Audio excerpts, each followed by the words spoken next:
Well, her next game, this would be at chapter 5 at this point. So she calls it Be a Broken Record. And that just means say thank you for everything. She even goes in there to put thank you in different languages, which is kind of cool, right? I always liked doing that. Like, because I live here in a tourist area, I thought it was nice to learn to say hello, thank you, and goodbye in multiple languages. Oh, nice. Yeah, it was good. So some of them I was like, I knew that, but some of them I don't even know how to pronounce. And apparently she made some note in there, like the editors didn't want her necessarily doing phonetic pronunciations. Because one of them for Dankeschön, which is German, she put like something like donkey shoes or something like that, or something like that. We might not, yeah. Yeah, right, yeah, I don't know. There's a not... Yeah, well. it made me laugh because I understand the German language.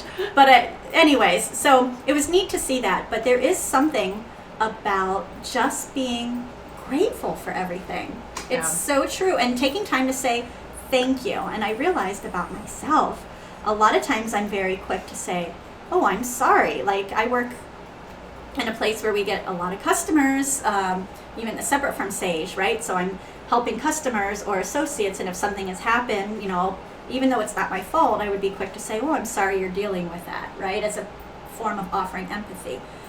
What I want to turn on now more is thank you, right? Like, just talking to someone, thanking them for their time with that, right? Just, thank you for bringing that concern. Thank you for... Yes, they can word it totally different.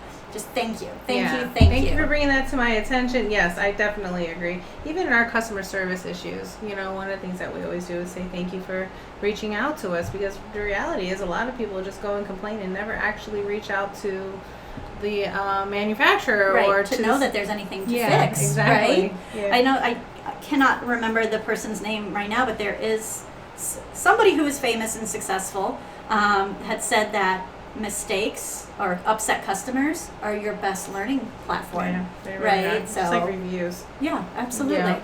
So, absolutely, saying thank you. So, thank you. Thank you. Yes, thank you, Kevin, recording this and editing this for us. Thank you guys for tuning in. Thank you, St. Petersburg Distillery, for making vodka. Thank you for whoever invented alcohol. Right. Thank you to that. Yes. I'm on that frequency. Yes. All right. Talk to us about number 6. So, party game number 6 is just pretending you're on vacation mode 100% of the time. So, even you made the reference about, DMV. You're in the DMV and you're waiting in this long line. Well, make a party. Act like it's a vacation, make silly. And what she uses is saying, if you're in the DMV line, just start talking to everyone. Yeah, make new friends. Yeah, make new friends. Sing. I think she said to sing. Yeah. Get everybody singing in harmony. That wouldn't be me. You don't want to hear me sing. Yeah, I can't hold a tune to save my life. But I am the type that I don't have a problem just coming up and talking to anyone, making conversation. We come from tourist town, like Kristen said, so Disney, Universal, they're all really close by. And, sometimes these long lines are 2 hours long. And, one of the things that I love to do is just start striking up a conversation with someone, because it makes the line go that much quicker. Absolutely. And it makes it enjoyable. It really does. So just pretend you're in vacation mode 100% of the time, no matter where you go, even if it's just a matter of getting into your car, paying attention to the sun shining down, how, hey, it might tan one side of your face versus the other, which means on your ride back home, it'll tan the other side. Little things like that. Or you get a trucker's tan. Yeah. Right? Hanging out the window. Just little things. Staying in vacation mode does really do a lot to lift your spirit. Totally does. And do you remember the story she told about her and her daughter surfing, I think it was? Oh, yes. What was it? Correct me if I'm wrong, but it's about getting on the board, and the surfing instructor told her, you know what, tunnel vision, just stay straight ahead and look for the shoreline. Don't start thinking about everything that could go wrong, or the rocks or anything. Just get on the board and go straight. Yep.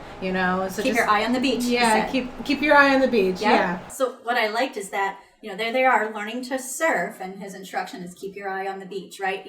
The daughter's like, well, what about once we're on the board and we're about to catch a big wave? You keep your eyes on the beach. And of course, then Pam's like, well, what about when we're just even paddling? Just trying to keep your eye on the beach, because the board will go whatever you're looking at. So tying this back to the frequency, if you're looking for gratitude and you're looking for the joy in life, keep your eye on the beach, right? That hit me, right? Because it's so true. Okay, party game 7, become a luck magnet. This was fun because she even admits, you don't need a Lucky Charms, basically, right? It's really all in your mindset, right? Turning Murphy's Law around. Like, I hate Murphy's Law. I know. Anything that can go wrong will go wrong. But I like her take on it is whatever can go right will go right. Absolutely. Yeah. And I think when you look for that specifically and realize that, all of a sudden your day can be very different, right? So when you start off saying something amazingly awesome is going to happen today versus, I got to get up and go to work. Yes. Right? You're starting the momentum, right? You're starting that whatever will go right can go right. Oh no, whatever can go right will go right. Absolutely. Okay. And she gives lots of examples throughout this book, and I appreciate all of them, but it really turns back time after time in these that people that have decided to just let go and realize that there's so much abundance that can come to them, and there's so much abundance and just happiness and getting out into nature and taking time to just enjoy that. And I know that's another chapter, but good things will come to you. You'll be a magnet for those things when you're on that right focus. And I don't know if you guys have ever noticed it. If you ever come across someone that you always say, man, that guy's always just so lucky. Everything always works out for him. Or she just always wins everything in the lotto. But dig deeper. Look at the way that person is. How do they behave? How do they see the world? What connections do they seem to make effortlessly? And it really, when you start peeling the layers, you're going to see that that person is just truly a positive person. That person just has a different outlook on the world. And when you come at them with something that should be negative, they're going to find the optimistic side of things. Yep. And so where I challenge is it really luck? Or is it just here? And that's kind of where she referenced back to, being a luck magnet. You start drawing things to you over and over and over again. Because of what you're focused on. Yeah, exactly. Like you said. Yeah, it's just what you're focused on, what you see, what you acknowledge, and what you're grateful for. Yeah. And what you begin to claim, right? Almost like expect it. Like, this is going to be a great day. Something amazing is going to happen today. I'm ready for it. Totally ready. It actually reminds me of a story that I had to get my car oil changed. I had a lease, and the lease needed the oil changed, and so I went with my cousin to the dealership to get the oil changed. Now, it wasn't included in the lease. However, when I went there, I was fully expected to pay whatever I needed to pay for it. But the technician comes to me and he's like, "Oh no, you're free to go." And I'm like, with my credit card in my hand, I'm like, I'm ready to pay. He's like, no, it's free of charge. It's okay. And I'm like, okay. I accepted it. I was like, okay, well, thank you. My cousin, on the other hand, Junior, if you're watching, my cousin, on the other hand, was just like, what's the catch? He kind of started asking the guy, what's the catch? What's going on? Well, how was it for free? What did she just sign up for? Like, he was skeptical about what's going on over there. And I was just willing to accept it. But he was skeptical about it. And then he called me lucky. Then he goes and said, those things always just happen to you. And I didn't think of it like that. I was just accepting the gift that was being given to me in that moment.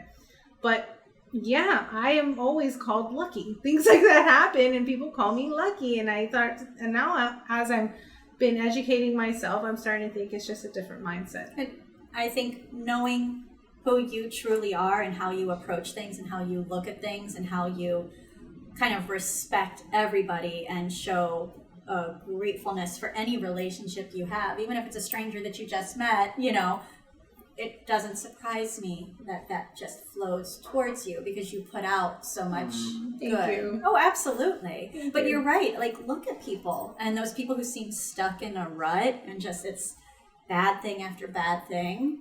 Like, just look at their mindset. And just that I would love, I like to people watch, just sit on the bed and people watch, and stuff like that. But I would say to someone, go to a bar, just sit at the bar, don't drink, or drink. I don't know, whatever, whatever one you want. We will. Just sit at the bar and just listen to some of the conversations. Yes, eavesdrop. I'm telling you guys to eavesdrop, but it's not for the same purpose of just trying for self-gain. It's for perspective, you know, or sit in a party and just in part of the room and just listen to the conversations going around you, and you'll start to see and pick up on different conversations that are happening in the way people's perspectives on things are. And then if you know them at any certain degree, you'll start to know how life happens with them.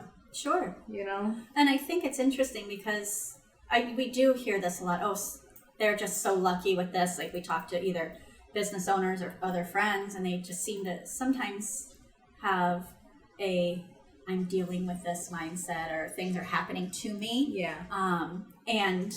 But I also look at what I know you've gone through, you know, stuff that Kevin and I have gone through, and it'd be easy for us to join that bandwagon and say, yeah, we've been unemployed and no income and no house. You know, we were a one-car family for almost 15 years, and that's with 2 infants. You know what I mean? Like we were literally waking the boys up in the middle of the night to put them in their car seats to go pick the other up from work, and you know, and so the struggle can be real. You know, we were surviving on a box of ramen a day. That's what we were eating. Chicken nugget night. Right. You know, so the financial struggle, the personal, like, just poor, like, hopeless feeling. Yeah. It can happen to all of us, and all of us can come through it. Yeah. Absolutely. Yes. 100%. And reading these books is a way to start aligning yourself to that. Absolutely. Yes. Take us through party 8. Oh, sorry. Yes. No. I know. We had a moment, right? We had a moment. So party game number 8 is about taking back from, what is it? Step away from the dials, man. Back away from the dials, ma'am. It really kind of resonates with me that, you know, from other books I read, it's that we get obsessed with trying to control certain things. Yes. We... You know, and I listen, I might have even had a moment today, but we get to the point of where we want to control what's happening around us or going to happen for us, right? And it's really just saying, man, let Jesus take that wheel, hands off, get away from the dials, and just let go. Some things are not within your control, and accepting that is huge. So, you know, I had a moment the other day where I was feeling flustered. It was acknowledging that my energy levels at that moment were drained, and there wasn't really anyone who could refill it or anything like that. It was just a moment of, I knew I needed to take a moment for myself. And so I say myself, but my husband and I, you know, we feed off of each other, and he can refill you guys my are tank. Awesome together. Thank you. In that moment, I just came to him and I said, you know, I'm feeling kind of drained. I'm not going to do work today. I'm going to take a break.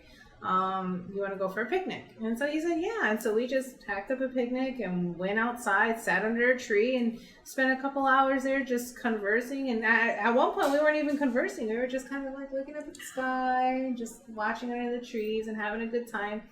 And no phones, no electronics, just him and I and Mother Nature. And that was enough.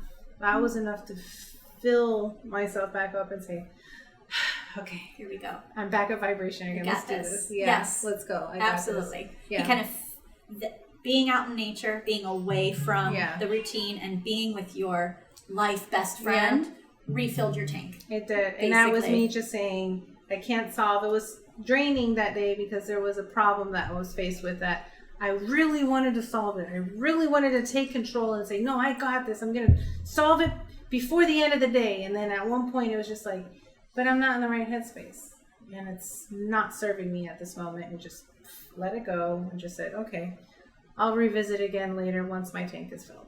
She uses a lot of her puddings to share different individuals that have just, and some have sunk rock bottom, right? Yeah. You know, thank goodness you recognize that before you spiral, right? Because it is hard as a wife, a mom, a business owner, a friend, to many people. There's so many people who rely on you, you know? But that's taken years. That hasn't been something that happened overnight, but acknowledging when your tank is low has been an active practice I've been doing now for years. And what I like about Pam's book, and I struggled with too, is she gets into, like, the step away from the dials, ma'am, really took me back to how I was raised, to believe in God and, letting go and letting happen. Let go, let God. Yeah. Yes. And, this book is not a religious book at all. No. It's a spirit. She hits on spiritual things, right? Yeah. But this is by no means saying, drop on your knees and pray to Jesus or naming other gods and deities. It is kind of recognizing a force bigger than you that cares about you, right? Yeah. So even if you don't believe in a god, there's a big old universe out there that you're part of. The sense that you've heard higher being, the universe, God, whatever you want to call it. But there is this energy, there's this force, the midichlorians, whatever you want to call it, right? They got your back and they're here for you. And so just acknowledging those things it's the biggest. Once you acknowledge that they're there and they're here to help you, it really helps guide you. Absolutely. And I think without even trying, we actually summed up chapter 9 as well. She says, get down with Billy Fingers or something like that. And I guess Billy Fingers was a book written by, I think her name was Anna, but it was her brother had died early and he showed up in various ways in this book, and just that people's imprint can be left even after they're gone. So there were so many different ways to interpret this for me, right? Okay. Like, is there an active spiritual ghostly realm afterwards? Maybe. I don't know. It hasn't happened to me. That's not what she was trying to prove in this book. Or is there a thumbprint left by things that you do, right? And I think back to when my grandmother had passed away, my mom and my aunt had thrown what's called a celebration of life service. And just the hundreds of people that came in for her funeral, and just how my grandmother just touched these people's lives. And then lost both of my grandmothers, very close to both of them. Just what people would just say, like things that they did and bringing them food when they were down and out, just so that thumbprint rippled. So I guess there was different ways you can interpret that one. It didn't necessarily need to be, little ghost pops out and haunts you. And or leaves all your cupboard doors open or something like that. Don't do that. I would freak out. Do you know, I love New Orleans. And I know. I just want to be visited by a vampire or ghost when I go there, I think. So maybe I'm not going to be sleeping in the same room with her because I'm okay with that. No one needs to visit me. Yeah, no one needs to visit me. I'm okay with that. But yeah, so just, I think it's important to realize that there is something bigger and we're part of it, right? That's really what I took out of chapter 9. Yeah. But I appreciate that she, like I said, this isn't a religious book, but it definitely acknowledges the essence of your spirit being part of something bigger here. Yeah. Where was I? I heard it was saying that in the end, all we are stories that are told about us. Yeah. And it caught me and I was like, that is so true. When we decide, and I say when we decide because sometimes the decision seems like it's taken from you, but when we decide to leave, your existence still echoes in the stories that are told about you. I love that. Yeah. Maybe that's where that chapter came from. I like that. So I really wasn't sure how to celebrate that party, right? I could just think back to my grandmothers and what we celebrated, with their life and everything they brought to it. So, yes. And I look forward, I don't look forward to dying, but no. I do look forward to whenever I decide to leave this plane that they will continue to tell good stories. Good stories, boys. Okay. I'll tell amazing stories about you, but this is going to be like hundreds of years in the future, right? Yeah. Because we're going to take such good care of our bodies and our spirits that here we are. Such good care of our bodies. Hey. In olden days, they drank like stuff like this instead of water because it was healthier. Isn't that funny? All right. So party game number 10 is just saying, decide the kind of day you're going to have. We talked about when you wake up in the morning, say something amazingly awesome is going to happen to me today. It's kind of aligns with this. Just saying that you're going to have a great day. Something amazingly awesome is going to happen to me. I'm so blessed that these following 3 things happened to me yesterday, the day before, and I look forward to them happening again today. Just kind of setting the stage of what you're declaring your day will be. And then when it happens, acknowledge it. So I'm adding that part in. That wasn't in the party game, but I'm saying when it does happen, acknowledge it. Thank you. Thank you for that happening, Thank you. Like one of the things that happened to me most recently, we were having parties and get-togethers and stuff, and I was just really acknowledging I love the strengthening of the bond, the relationship.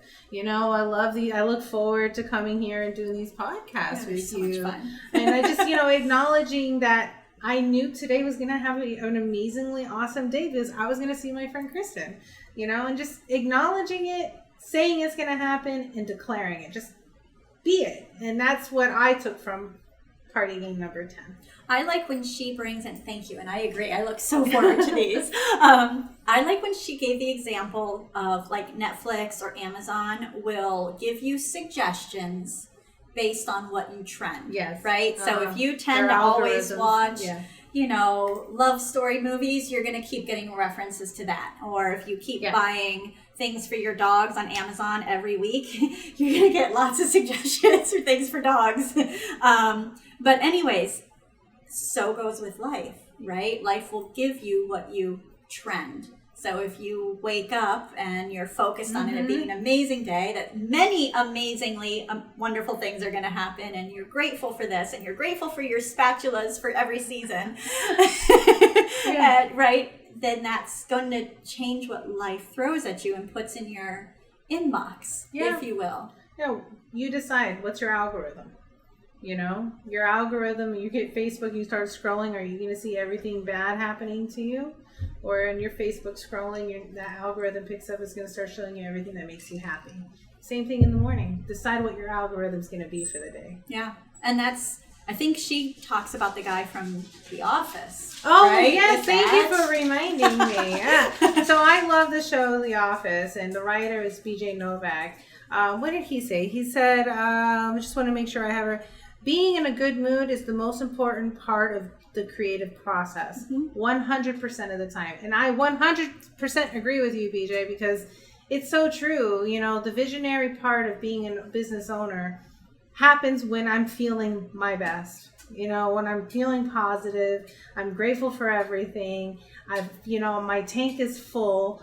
That is when I have my best ideas. And ironically, also when I'm in the shower, but maybe because I'm happy, That's your time, right? I look at my shower as my sanctuary, right? Kevin put a rain head up for me. Oh, nice. And after years of apartment living and small house living, I can go like this. Oh, yeah. And then I go like that, and I can touch the walls, but if I go like this, I don't, right? No. But that's your sanctuary. That makes sense. That's your you place. So, thank you. So just going in and just, when you're in that moment, those are the best times where your creative, in his case, he said his creative flow happens. And for me, it's the same way. And even if you aren't a business owner, the time you're going to have your best ideas, whether it's, for your job or for your family or maybe where you want to career shift or live next, are going to happen when your tank is full and you're feeling good. And the best way to do is make sure your algorithm is set to happy and grateful, right? Happy and grateful. Well, this was the first 10 chapters, 10 party games, yes. So amazing, right? Yeah, I know, it's fantastic. And I just think, like I said in the previous episode, I really like how Pam turned what feels like it should just be a doldrum exercise, right? She turned it into something fun that you could actively practice. So if you read this book and you just did one party game a day, right? You just did one exercise a day, over the course of 30 days, you're definitely going to feel a difference in your vibration. Oh, absolutely. Yeah. She said she even at the end wraps up and says that you don't even have to do all, it's up to you, right? Yeah. But you get out of life what you put into it, first of all, and then just focusing on that mindset. So love that you picked this for us for November. So excited for the next, few chapters that we do. Now we're coming up on Thanksgiving soon. Can you believe that? That week. My waistband is not looking forward to it. But yes. Well, for in a lot of our businesses, this is going to be a crazy next week for them. Yeah. So we're so grateful for all the small businesses out there, for every business. Grateful for every business, right? Every business. Yeah. You got everyone. Well, businesses make the world go around, but everyone makes the world go around, right? So I'm grateful for whoever decided to tune in and watch us. I'm grateful for all the small businesses that decided to sign on with us. Yeah. I'm grateful for my husband. I'm grateful for Kristen. Grateful for your husband, Kevin. The dogs. I can keep going on and on. Right? And on. We keep going. Keep going. Actually, I'm going to say another exercise, and I know we're wrapping it up now. Another exercise was, and this didn't come from Pam, but it came from another one, is try to list 100 things that happened to you in a day that you were thankful for. And the first time I did it, it was kind of hard. Yeah. It was kind of hard. I'll be honest. I stopped at like 15. But with practice, it got easier and easier. And then now it's actually kind of second nature. I could just go run down the list. Oh, I love that. Yeah. And it gets easier. She didn't mention. Did she mention this book? I don't remember. Something similar. Yes. Okay. Yes. Something similar. Yeah. Okay. And also through some of her puddings too, where she recaps, some of what people did to come out of very dark places. Yeah, because I didn't come up with the idea myself. I just didn't remember. So it was from Pam. Thank you, Pam. Well, thank you everyone for joining in on this one. Thank you, St. Petersburg Distillery, for a fabulous vodka and other spirits, but we're enjoying vodka today. Yes, Pam, thank you for such a lively written book so far, right? So far, looking forward to exploring the other, the next 20-something. Yeah, we got another, we're going to do parties 11 through 20 with the next, taking you right through that crazy week. And friends, don't forget, Saturday is Small Business Saturday, and that's where you are supposed to, we should always, support small business, but that's a special day that should be designated for them. So think about who's on your shopping list and what can you get them from a small business instead. Yeah. Right? Yeah. All right. Cheers, guys. Thanks for joining in Books and Booze. We'll see you next week. Cheers to you, Linda. Thanks, guys. Bye. Kevin, before you stop it, I have a question. What's the ending that we decided to go on? I don't know. Last time you said grab a book, grab some booze, and stay classy. It was fun. Something speaking to you.